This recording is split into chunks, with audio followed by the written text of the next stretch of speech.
Not too much traffic in downtown Shenandoah today. In fact, it was kind of a ghost town. Many residents chose to stay home. In an interview on KMA's Morning Line program, Shenandoah Mayor Roger McQueen says the city's snowplows were among the vehicles that did get out in the frozen tundra. Oh, right now, it's a pretty light snow. It's not heavy or wet by any means. And so the streets that I were on, that the guys have already been out and been on them. They'll continue to be on them the rest of the day as this continues. But as of right now, from the ones I've been on, it looks like they're doing a great job of getting them cleared off. 1, 2, 3, turn a shovel. Let's give some applause to these folks. Yes, those gathered at a special ceremony near Clarinda Wednesday were ready to cheer and celebrate the groundbreaking of Page County's new Law Enforcement Center project, a new facility for a new era.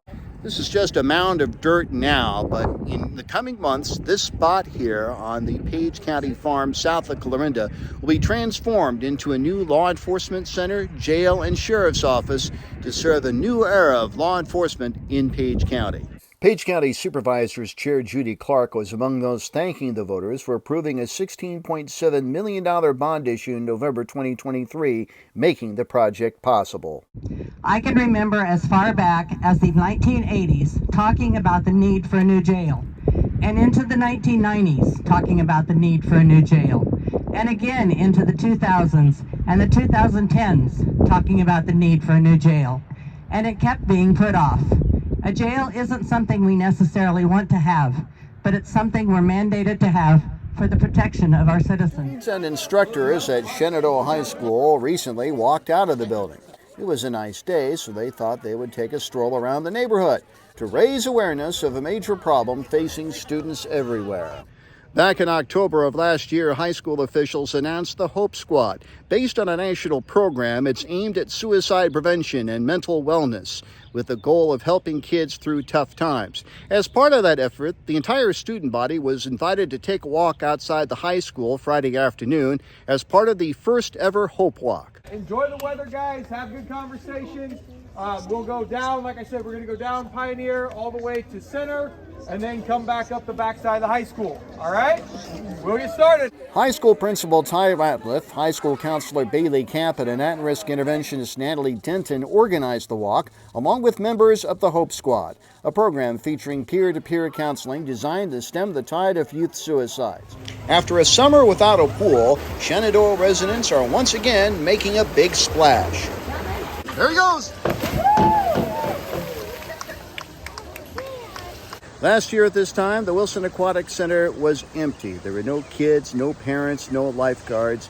Nobody was around because the pool was closed due to the need for extensive repairs, plus the city's Stage 4 water conservation measures.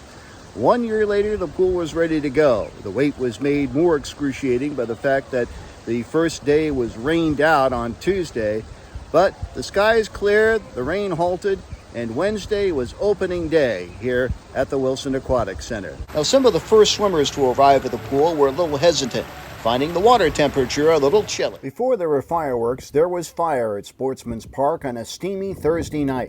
Thousands of tattered American flags were incinerated as part of the Shenandoah American Legion Post flag retirement ceremony, leading off Star-Spangled Shenandoah festivities. Shenandoah's American Legion Color Guard saluted one of the dilapidated flags.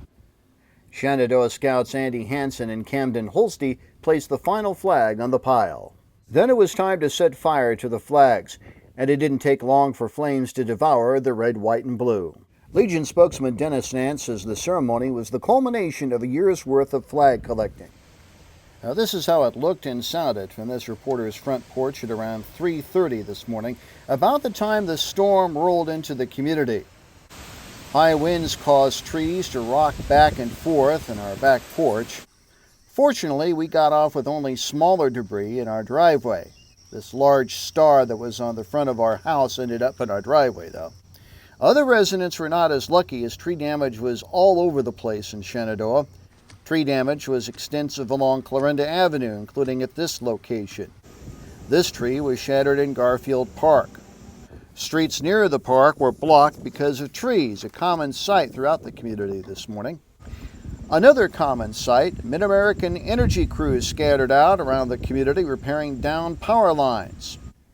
Some trees weren't toppled, they were actually split in two. 960 KMA in Shenandoah. It all began early Saturday morning when Shenandoah's fire department staged its traditional pancake feed in front of the KMA studios, echoing Earl May's Jubilees that drew thousands of visitors to Shenandoah in the station's early days. About 625 people were served by the free pancake feed. Some of the station's legendary figures began arriving, like former farm director Tom Beavers.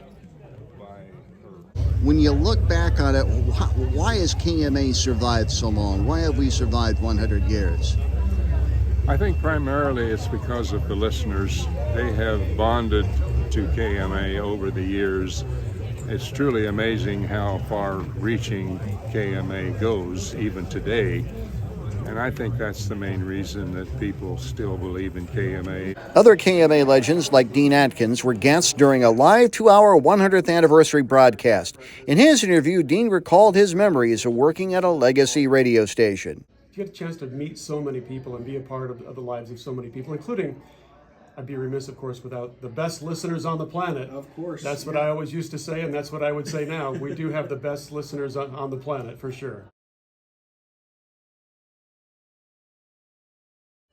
Oh, the bubbles were bubbling in the Glenwood School District Sunday afternoon, and the popcorn was popping, and the big train was rolling. It was all part of a celebration of the rebirth of a former Glenwood Resource Center facility into an education building. For years, this facility was known as Building 103 of the former Glenwood Resource Center campus. Now it's a major hub of activity for the Glenwood Community School District. It's been renovated as the new place for the Lakin Foundation Child Development Center, formerly known as Kids Place. Plus, it holds the district's central offices and is the location for two services, the APEX program, which serves Glenwood and other districts in southwest Iowa, as well as the Thrive program.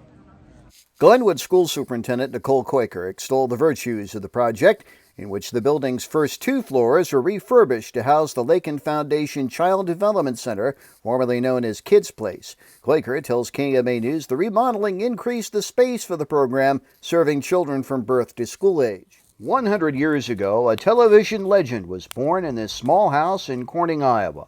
On Thursday, the community threw a birthday party, complete with food and music from the Southwest Valley High School Band, all celebrating the Adams County native who was once the king of late-night TV.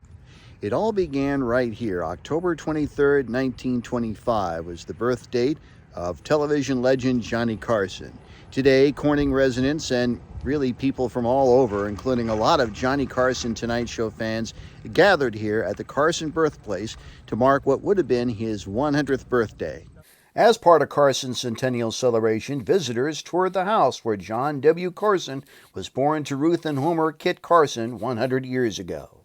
Period furniture pieces can be found inside the house, including a crib resembling one that baby Johnny slept in, and a bedroom depicting one from the mid-1920s. There's also plenty of artifacts honoring the man who hosted NBC's Tonight Show for 30 years, including some autographed pictures. Even one of his suits he wore while delivering his nightly monologue. You could even get your picture taken with a Carson cardboard caricature. Veterans Day 2025. Shenandoah's American Legion Color Guard's entrance signals the beginning of the traditional Veterans Day ceremonies at the high school gym. There are other traditional moments, such as the playing of the national anthem by the Shenandoah Middle School's 7th and 8th grade band, and the Shenandoah High School Choir's traditional salute to all service members. And poetry from SHS student Ayla Hart reading, I Am a Veteran. I am a veteran. I joined the service while still in my teens. I traded my prom dress for camouflage green. I'm the first in my family to do something like this. I followed my father like he followed his, defying my fears and hiding my doubt. I married my sweetheart before I shipped out. I missed Christmas and Easter, the birth of my son, but I knew what I was doing had to be done.